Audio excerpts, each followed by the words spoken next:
SER Podcast. Hola, soy Pepa Bueno y estás escuchando Las 8 de Hora 25. Las noticias que debes conocer hoy en 20 minutos. Disfruta del episodio.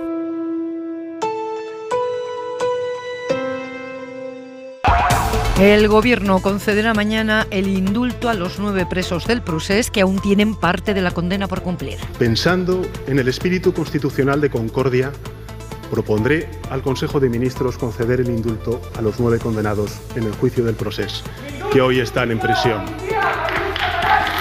Lo anunciaba el presidente del Gobierno en el Liceu de Barcelona entre los gritos de ese simpatizante de las juventudes de los anticapitalistas de la CUP.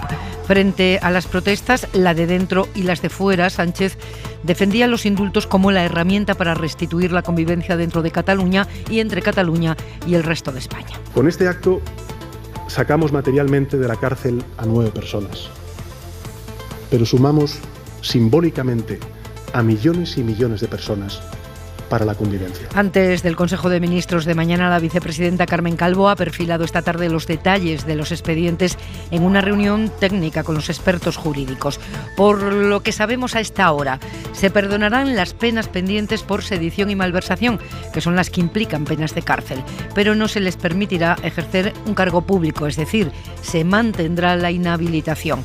Inma Carretero, buenas tardes. Buenas tardes. El Gobierno tiene previsto perdonar todas las penas de cárcel de los presos del Prusés por los delitos de sedición y malversación, y lo que va a mantener es la inhabilitación para ejercer como cargo público. Así lo confirman a la SER fuentes de la Moncloa. Van a conceder, por tanto, indultos parciales, no podrían ser totales en ningún caso porque cuentan con el informe contrario del Tribunal Sentenciador. En la reunión con los subsecretarios y secretarios de Estado, la vicepresidenta Calvo ha defendido la utilidad pública de los indultos, que es uno de los 3 supuestos previstos en la ley, y pasado ese filtro de la Comisión General, el Consejo de Ministros aprobará mañana los 9 expedientes. La Moncloa maneja además la opción de que el propio presidente del Gobierno haga una declaración institucional para informar a los españoles de esta medida de gracia, que es la de más calado político desde que llegó al Gobierno. Desde el independentismo, el presidente aragonés lo considera un paso insuficiente, pero un paso. La propuesta del Gobierno de Cataluña es la amnistía y la autodeterminación, y es un referéndum para decidir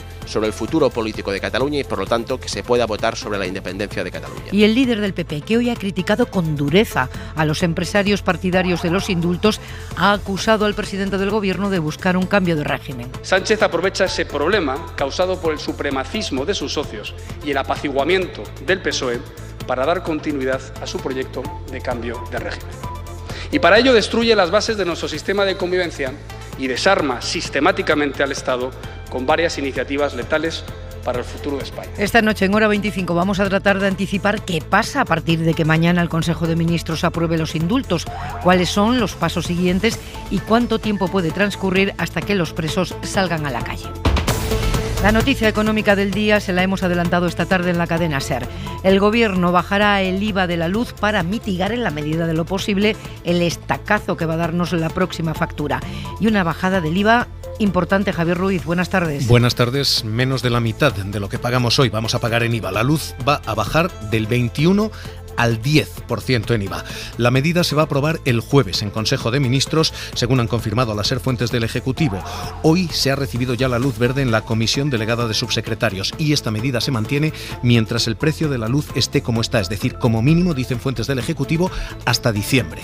La rebaja del IVA al 10% afecta a usuarios que van a ver cómo baja entre 15 y 18 euros su factura al mes, y esa rebaja va a ser permanente para quienes tengan una potencia contratada de hasta 6 kilovatios. Y, segundo, a las pymes, con una potencia contratada inferior a los 15 kilovatios. La decisión ha sido fruto de un intenso debate, es propuesta de Unidas Podemos, pero ha sido aceptada por el PSOE y va a suponer una merma de recaudación de en torno a 1.700 millones de euros para el Estado. Se aprobará el jueves en Consejo de Ministros extraordinario, el Consejo al que el Gobierno reserva las buenas noticias, porque también ahí se dirá adiós a las mascarillas. Y el lunes nos deja otro asunto económico de calado de cara al futuro. Nuestra corresponsal Griselda Pastor ha hablado con el comisario europeo de Asuntos Económicos y advierte Gentiloni: solo si España e Italia cumplen sus compromisos podremos hablar de nuevos planes de endeudamiento comunitario. y esos compromisos incluyen la reforma laboral. Respetamos el proceso, pero por supuesto que el objetivo principal de esta reforma debe ser alcanzado, porque eso figura claramente en el plan. Los métodos, las herramientas, eso depende del diálogo social. Pero desde luego la necesidad de alcanzar los objetivos no está en discusión. El reto económico depende mucho de la evolución de la pandemia, así que vamos a por el retrato de este lunes. Roberto Torija, buenas tardes. Buenas tardes, Pepa. Más del 30% de la población española tiene ya la pauta completa de vacunación. 14.400.000 personas ya están inmunizadas en nuestro país y casi 1 de cada 2 ha recibido al menos una dosis. La incidencia baja 4 puntos y está en los 92 casos por cada 100.000 habitantes. Y vamos a tratar de tener detalles en este programa sobre el estado de salud de una mujer apuñalada en Valladolid, presuntamente por su pareja. La víctima tiene 56 años y está ingresada en el hospital clínico. A las 8:30, la última hora de la Eurocopa en Hora 25 Deportes. Jesús Gallego, buenas tardes. Buenas tardes, acaba de terminar la tercera jornada en el Grupo C con estos marcadores: Macedonia 0, Holanda 3 y Ucrania 0, Austria 1. Holanda y Austria se clasifican como primera y segunda a los octavos de final. Y luego estaremos en Las Rozas, concentración de la selección española que mañana viaja a Sevilla buscando ganar a Eslovaquia y meterse también el miércoles en los octavos del campeonato. Y tenemos por delante la primera noche del verano, aunque parece que esta estación se resiste a funcionar a pleno rendimiento. Seguirá el tiempo fresco al menos unos días más. Jordi Carbó. Buenas tardes. Tantos días como los que quedan para que llegue el fin de semana, que es cuando esperamos las temperaturas ya más propias para estas fechas. Mañana, a primeras horas, ambiente fresco en el interior de la península, incluso un poco frío en puntos de montaña. Solo se mantendrá la sensación más veraniega por el bochorno en el Mediterráneo, y en el conjunto del país mañana muchas horas de sol, chubascos en el Mediterráneo, durante la tarde tormentas en prácticamente todos los sistemas montañosos de la península, algunas descargarán con intensidad. Así comienza Hora 25.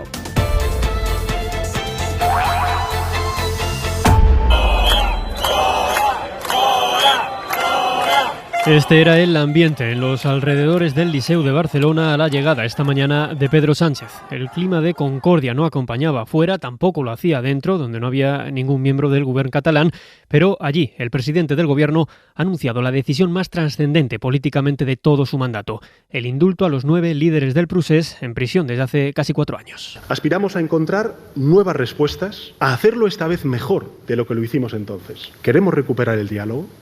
Queremos recuperar la convivencia con esos millones de catalanes y catalanas que se sienten emocionalmente ligados y ligadas a los dirigentes que hoy están en la cárcel, porque queremos el reencuentro. El Consejo de Ministros lo aprueba mañana, el miércoles se publica en el Boletín Oficial del Estado. ¿Y a partir de ese momento qué, Javier Álvarez? ¿La salida de la cárcel es automática o hay que esperar algún trámite más? Prácticamente es una cuestión de días. El Gobierno tiene que enviar una copia del indulto parcial al Tribunal Supremo y los mismos jueces que condenaron a los dirigentes del procés deberán hacer una nueva liquidación de condenas. Una simple operación aritmética en teoría, en la que a los años de condena impuestos restan los años cumplidos más lo que indulte el Ejecutivo. Este auto judicial se traslada a los jueces de vigilancia penitenciaria y a las cárceles de Cataluña, por lo que los condenados podrían quedar en libertad antes del próximo viernes. Aún así, la decisión del Gobierno puede ser recurrida ante la Sala de lo Contencioso del Tribunal Supremo, pero solo para aquellos que justifiquen interés legítimo y directo, que sea, desde luego, perjudicado personal y directamente por el delito cometido.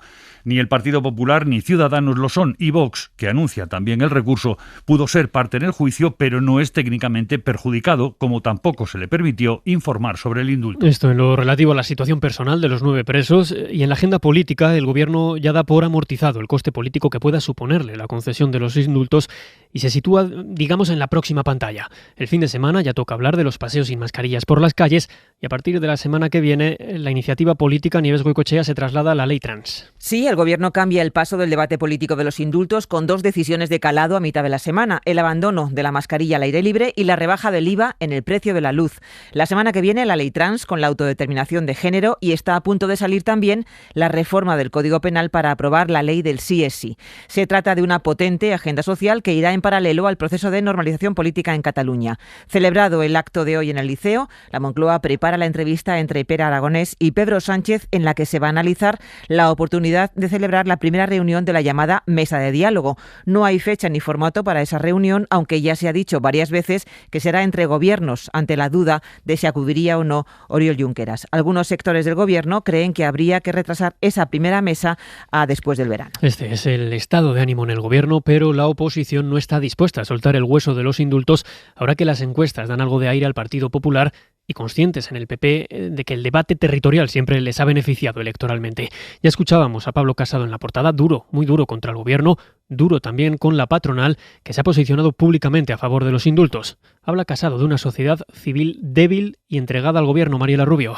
Sí, durísimos los mensajes de Pablo Casado a los empresarios por su posición sobre los indultos. No aceptaremos presiones, ha dicho, dirigiéndose así a la patronal y en particular a la patronal catalana. Ningún consejo de administración, ningún lobby en búsqueda de fondos europeos, ningún cabildeo cortesano logrará apartarnos de nuestro camino. Los que se fueron de Cataluña para mantener su cuenta de resultados frente al independentismo no pueden pretender ahora que nos vayamos de Cataluña para mantener la cuenta de resultados de Sánchez con el independentismo. Y añadía este mensaje dirigido para muchos en el PP directamente a Antonio Garamendi. Claridad. Deben terminarse las ambigüedades y las posiciones de ventaja. Quien no quiera secesión debe enfrentarse a los que la impulsan, no a quienes la combatimos. Sin Constitución no hay libertad.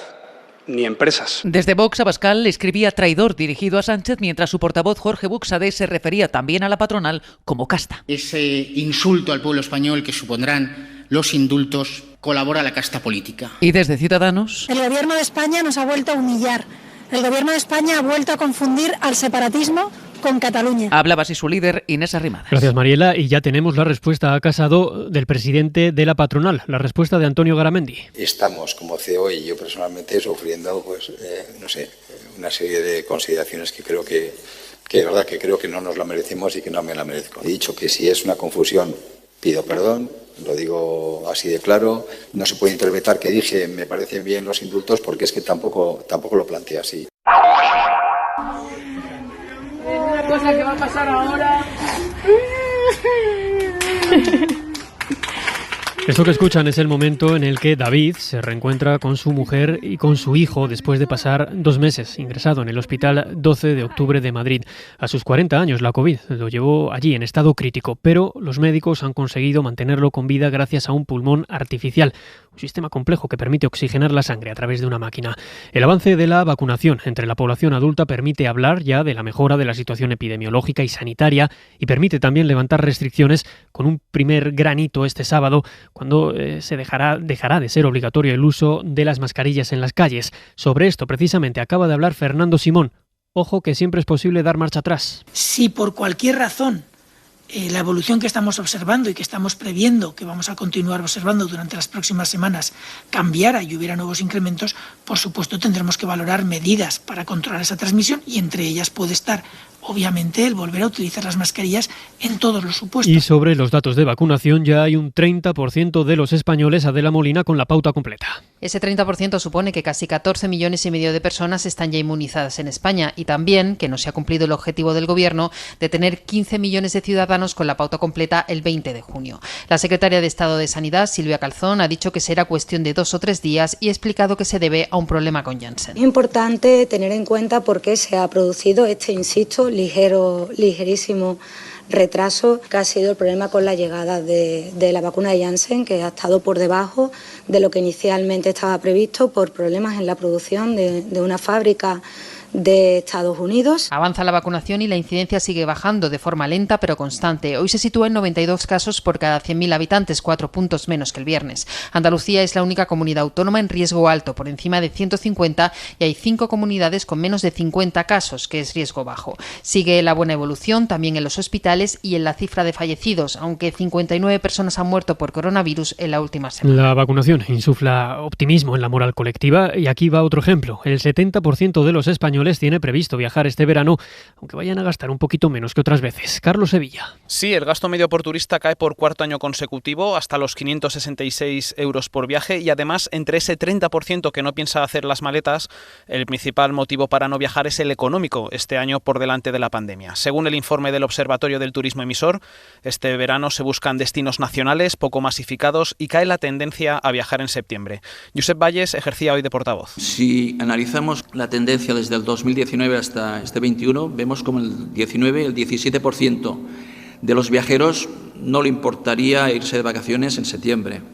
En el 20 ya era el 15 y ahora en el 21 es el 13. Según el estudio, la mitad de los españoles habría organizado un viaje distinto o viajado a otro sitio si no estuviéramos en pandemia.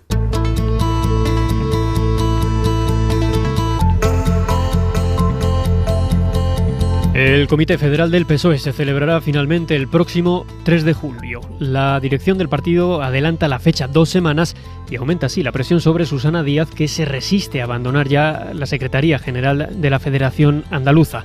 ¿Qué supone este adelanto? Pues básicamente ganan tiempo para acelerar la salida de Díaz en caso de que ésta se enroque en sus planes y no abandone hasta el otoño. Inma Carretero. Sí, no contemplan en Ferraz ninguna medida de gracia para Susana Díaz y trabajan en un plan por si no dimite, en paralelo a los contactos que Juan Espada mantiene con la expresidenta para buscar una salida negociada. La Ejecutiva Federal aprieta porque no quiere que Susana Díaz controle el proceso de designación de los delegados de los congresos federal y regional previstos para el otoño. Así que si no se va por su propio pie, fuentes del PSOE apuntan a que la dirección federal puede acelerar el calendario, ya ha empezado por adelantar 2 semanas el Comité Federal, y precipitar las primarias para elegir al secretario general, a Juan Espadas. Por ahora, el alcalde de Sevilla sigue manteniendo la interlocución con la expresidenta y sigue buscando una transición pactada. ¿Y en Madrid? En realidad sigue el mismo equipo, un equipo unido por estos 2 años juntos, pero sobre todo por todos los retos que tenemos que afrontar de aquí para adelante. Isabel Díaz Ayuso, recién investida presidenta de la Comunidad, ha presentado esta mañana a su equipo de gobierno. Básicamente son los mismos consejeros del PP que estaban durante la legislatura anterior, y Marta Rivera de la Cruz, que abandonó Ciudadanos tras la convocatoria electoral. En cualquier caso, la puesta de largo del nuevo gobierno ha servido para establecer cuáles son sus prioridades. Su primera proposición de ley es sobre Telemadrid. Esa es la primera iniciativa parlamentaria del gobierno de Díaz Ayuso. Cambiar el modelo de la televisión pública para, en la práctica, poder cambiar a su presidente. Radio Madrid, Javier Bañuelos, buenas tardes. ¿Qué tal? Buenas tardes. Sí, es su prioridad, es la primera decisión que ha tomado la nueva presidenta madrileña, justificada así por el portavoz de su gobierno. El concepto de servicio público esencial, desde el punto de vista de la financiación autonómica, por ejemplo, son la sanidad, la educación y los servicios sociales. Por tanto, ¿es servicio público esencial? No. Servicio público, sí. Lo cierto es que la mayoría casi absoluta del PP le permite saldar rencillas del pasado. Las broncas y las diferencias con la dirección de Telemadrid han sido permanentes. De ahí que Ayuso no haya tardado ni un solo día en querer reformar la actual ley de Telemadrid. No van tan lejos como quería Vox, que había pedido directamente su cierre, pero hoy el gobierno de Ayuso sí ha hecho una primera concesión a la extrema derecha. Están dispuestos a derogar varios de los artículos de la ley de identidad de género, como pidió la semana pasada Vox durante el debate de investidura. Y novedades sobre la operación Kitchen que les ha adelantado esta tarde la cadena SER. El juez que investiga el operativo policial diseñado para destruir pruebas sobre la financiación del PP, ese juez sospecha que había altos cargos de instituciones penitenciarias y de la cárcel de Soto del Real que colaboraban con esta trama parapolicial. Miguel Ángel Campos. Los investigadores han constatado que uno de los principales imputados, el exsecretario de Estado Francisco Martínez, tenía conocimiento puntual de cada movimiento de Bárcenas en la cárcel. Juez y fiscal interrogaron a su director entre 2013 y 2015, interrogatorio que se produjo en medio de gran tensión y que concluyó con la reprimenda del juez. Escuchen. Mire, usted es un testigo que lo que tiene que hacer es colaborar. No esté usted a la defensiva, porque la pregunta... ¿Yo a mandos policiales? No. No he hecho la pregunta todavía, le he hecho el preámbulo de la pregunta para pero que... Señor testigo, compórtese con el señor fiscal, por favor. Disculpe. Lo digo una vez, pero no dos. El director de la cárcel de Soto concedió que una unidad de seguridad dependiente de la Secretaría General de Instituciones Penitenciarias pudo acceder a información reservada sobre Bárcenas. Más allá de la victoria de la derecha tradicional frente a la ultraderecha y frente al partido de Emmanuel Macron, lo más destacado de las elecciones regionales de Francia ha sido la abstención. La altísima abstención. Apenas fue a votar 1 de cada 3 franceses. Corresponsal en París, Irene Casado. La tasa de abstención fue histórica y la autocrítica es mínima. El ministro francés del Interior, Gerard Darmanin, ha calificado este nivel de abstención como especialmente preocupante, señalando que el trabajo colectivo de la clase política debe dirigirse a movilizar a los franceses en la segunda vuelta. Pero entre las filas macronistas no hay lugar para el mea culpa. Para el portavoz del gobierno, Gabriel Attal, esta abismal abstención se debe, en parte, a la situación sanitaria. Para el presidente del partido conservador, los republicanos, republicanos la formación más votada en esta primera vuelta, la responsabilidad es del Gobierno y del ministro del Interior, que a su parecer no habrían organizado bien el escrutinio. Quizás el único que se acerca y con discreción a la autocrítica es el líder de Europa Ecológica, Los Verdes, quien considera la abstención como una especie de cisma que se está imponiendo entre la clase política y el pueblo francés. Eso sí, ninguno hace referencia al clima de hastío frente a la clase política que parece predominar en la sociedad francesa. En Francia hoy es también noticia el inicio del juicio contra Valérie Bacot. Sufrió de niña la violación de su padrastro. Este se convirtió después en su marido y después de soportar años de palizas y de que la obligara a prostituirse, una noche del 2016 lo mató a tiros. Esta mujer se enfrenta ahora a cadena perpetua en pleno debate allí sobre cómo falla el sistema a la hora de proteger a las víctimas de la violencia machista. Informa Merche López Serrano. Disparó a su marido tras escuchar una conversación con su hija de 14 años en la que el hombre le preguntaba por su sexualidad. Temió que la prostituyera como había hecho con ella. La Fiscalía solicita cadena perpetua, pero la defensa pide que se tengan en cuenta esos 25 años de maltrato y de abusos sexuales sufridos por Bacot y denunciados hasta en 2 ocasiones sin resultados. El inicio del juicio ha recordado el caso de Jacqueline Sauvage, una mujer que fue condenada a 10 años de cárcel por matar a su marido, que la había maltratado durante más de 4 décadas. Fue indultada en 2016 por el entonces presidente François Hollande, cuando el caso puso en evidencia que los servicios sociales no respondieron a años de denuncias. Ahora una petición en Internet reclama la puesta en libertad de Bacot y ha recogido ya más de 500.000 de firmas. La sentencia se conocerá este viernes. Y en Alemania, el miércoles, su selección se enfrenta a Hungría en la Eurocopa y el alcalde de Múnich quiere que el estadio se ilumine con los colores de la bandera arcoíris, la que representa al colectivo LGTBI. El gobierno de Hungría acaba de aprobar una ley que, entre otras cosas, prohíbe que cualquier libro o película que caiga en manos de un niño pueda enseñarles la diversidad sexual. En ese contexto llega esta idea del Ayuntamiento de Múnich. Victoria García. El gobierno húngaro considera dañino y peligroso que el Ayuntamiento de Múnich quiera iluminar la ciudad esta semana durante el partido entre Hungría y Alemania con los colores de la bandera LGTB. El ministro de Exteriores del gobierno del ultraconservador Viktor Orbán ha dicho que es un burdo intento de mezclar política y deporte. En la propuesta de iluminar el estadio se detecta la intención de mezclar política y deporte y todo el mundo sabe que eso no lleva a nada bueno. Es algo muy dañino y peligroso para todos y no debe hacerse. En el Ayuntamiento de Múnich gobiernan los socialdemócratas, que quieren mostrar solidaridad precisamente con la comunidad LGTB en Hungría, después, Roberto, de la aprobación de esa ley homófoba de la que hablabas. Suscríbete a Hora 25. Todos los episodios y contenidos adicionales en la app de Cadena SER y en nuestros canales de Apple Podcast, Spotify, iVoox, Google Podcast y YouTube. Escúchanos en directo en la SER de lunes a viernes a las 8 de la tarde.